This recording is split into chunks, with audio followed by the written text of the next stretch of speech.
Bom dia, investidores! Meu nome é Gabriela Spork E eu sou o Gabriel Costa. e estamos iniciando mais um Morning Call nesta sexta-feira, dia 6 de setembro, véspera de feriado, mas que vai cair num sábado, então não vai fazer muita cosquinha aqui pra gente, né? Mas, afinal de contas, temos payroll, então reserva muita coisa pra gente nesse mercado. Exatamente. Eu diria que deve ser o payroll mais importante dos últimos anos, porque basicamente ele vai ditar realmente para o Fed, que vai ter adesão da taxa de juros agora em setembro, como que está realmente o mercado de trabalho por lá, né? Se realmente a gente tem visto esse arrefecimento mais forte das últimas divulgações. A expectativa aqui está na geração de novas vagas na casa de 164 mil vagas, um pouquinho mais do que no último mês, e o desemprego ali na casa dos 4,2%, meio que em linha ali com a última divulgação.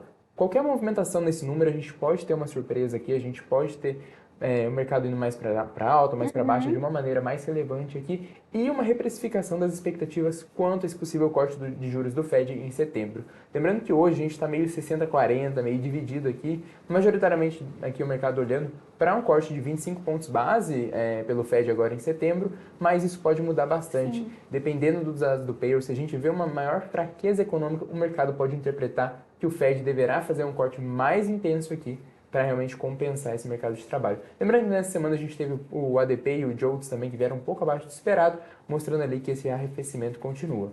E por falar em mercado de trabalho e dados dos Estados Unidos, a gente tem uma outra notícia aqui sobre os PMIs de serviços, seguiram estáveis ali em agosto, mas o emprego realmente esfriando. Só para trazer aqui para vocês números, pessoal, referente a julho, tá? A gente teve um PMI operando na casa dos 51,4. Era esperada uma pequena queda ali, próximo ali de 51,3, mas na verdade veio 51,5. Então, levando em consideração ali a margem de erro, realmente bem estável. O setor de serviços, ele equivale a 2/3 do PIB americano. Então, isso mostra o quão importante, né, é ficar de olho em relação a como esses dados vão vir. Mas a gente também teve ganhos em relação ao mercado de trabalho desacelerando, o que consiste com o que o Gabriel acabou de dizer, né? Afinal de contas, tivemos JOLTS e ADP também mais fracos. ADP ontem, que o ADP é conhecido como uma prévia do payroll, então o mercado, eu acredito que está esperando o payroll ou nesse número aí de 164 ou levemente abaixo, que seria natural, mas lembrando também que nas últimas semanas nós tivemos a maior taxa, né, de desemprego dos últimos 3 anos, o 4,3. Em suma, os dados eles mostram que a economia continua se expandindo, porque estamos trabalhando acima daquela região dos 50, mas ela está se expandindo de uma forma mais moderada quando se comparado com o mesmo período do ano passado, o que é um cenário positivo para o Fed. Afinal de contas, a gente tira, pelo menos momentaneamente, aquela possibilidade de recessão, a economia continua crescendo, mas em passos mais lentos. É o cenário ideal aí para um corte de juros ainda esse mês.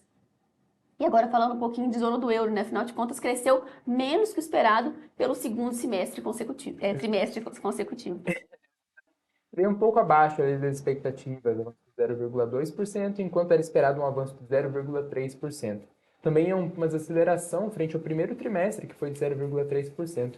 Mas é bastante curioso quando a gente vê aqui falando desses números tão perto de 0,3%, 0,4%, 0,2%, porque realmente mostra uma economia por lá bastante fraca, exatamente, bastante dificultosa ali de ganhar alguma atração, né? No último ano, a base anualizada ali de 0,6%. A gente está falando aqui de um PIB do Brasil que deve crescer na casa dos 2,5%, 3%. Quando a gente olha para a zona do euro, realmente a situação por lá não é muito fácil. Mas isso indica também possibilidade de corte de juros pelo Banco Central Europeu. O mercado está bastante de olho nisso, a gente tem reunião neste mês também e a expectativa é de mais um corte para tentar estimular essa economia que segue sem tração. Passando agora para as notícias nacionais, o governo central registra o 8º maior déficit primário.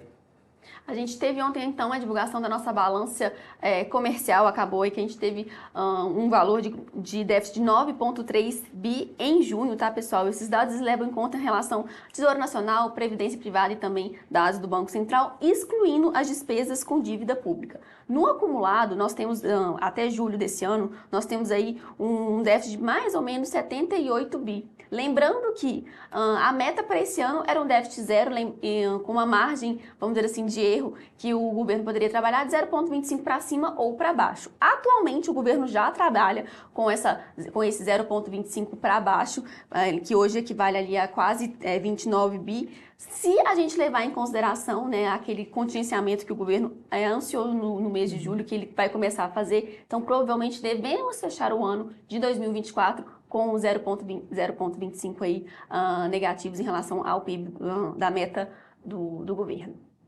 E falando agora um pouquinho de inflação, mas levando em consideração essas secas que estão afetando todo o Brasil, né? Aqui em Belo Horizonte também não está sendo diferente, né? Exatamente, eu estava até brincando com a Gabi que o Belo Horizonte, mas o Horizonte não está tão belo, É porque verdade. as fumaças das queimadas estão bastante fortes por aqui. Eu acho que vários outros estados, cidades também estão passando por isso. E a situação tem sido bastante preocupante aqui, principalmente para a inflação. Olhando agora para a inflação, né, para essa parte mais econômica, dos efeitos que são causados aqui.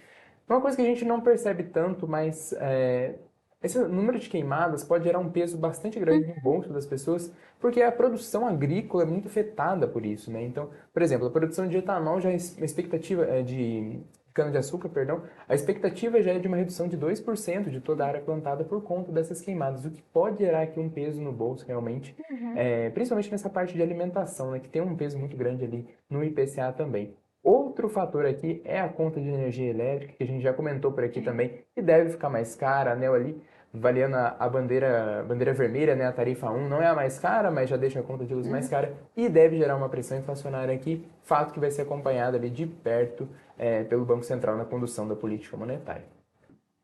Galera, agradecer a todos que ficaram aqui com a gente, muito obrigada. Reforçar o quão importante é o seu like, então, ó, deixa o like, não dói, tira o escorpião do bolso, não é de graça, tá? Então, não deixe de deixar o like e também agradecer o Gabs aí pela sua participação. Obrigado, Gabi, obrigado, trader, investidores, a todos aí um ótimo dia, bons investimentos e um bom fim de semana também. Até mais, tchau, tchau.